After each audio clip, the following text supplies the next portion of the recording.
All right, we've made it through the Pentateuch, and now we are in one of my favorite books of the Bible, the book of Joshua. You know, if you've grown up in Christian school or in church, maybe somebody's asked you for your life verse. I remember early on as a kid, people saying, what's your life verse? And Proverbs 3, 5, and 6, you know, we go to in a hurry. But it was my senior year, and I had to give the devotional for our class as the class president, and I went to Joshua 1:9, and it quickly became my life verse after that. Later that week, the pastor spoke in chapel, and that was the text he used, and God kind of sealed that verse, sealed the deal for me. This is the verse I want you to take with you in life.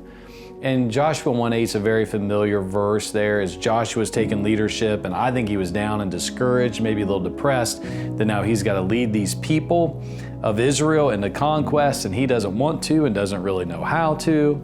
And God says, Joshua, I want the book of the law not to depart out of your mouth.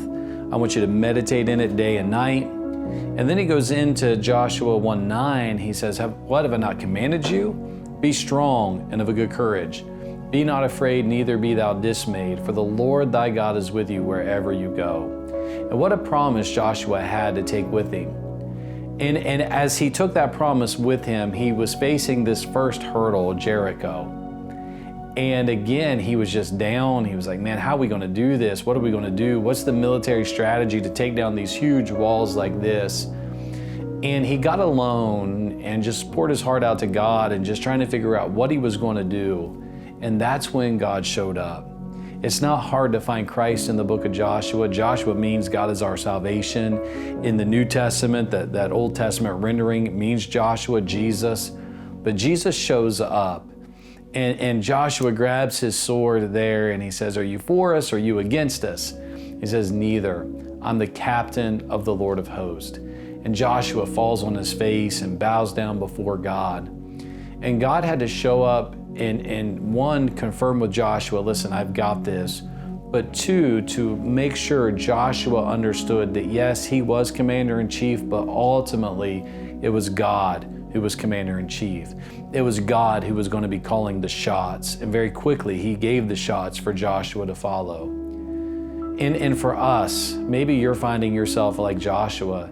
Man, there's something that's come into your life that's just turned it upside down. God wants to be there and God wants to lead you through that. But God's waiting for you to get alone with Him.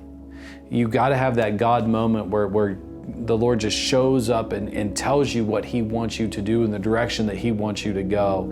So I encourage you to get alone with God if that's the case. Maybe you need some encouragement in that way. Get alone with Him. And if you're in your life and you're calling your own shots, man, take a step back.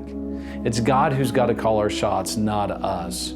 So that's where we see Christ in the book of Joshua. And then he finishes out the book with saying, as for me and my house, we're going to continue to serve Christ and the Lord. And when we have those moments with God, it encourages us just to go on and say, hey, no matter what comes, we're going to serve the Lord. And so that's where we find Jesus in the book of Joshua.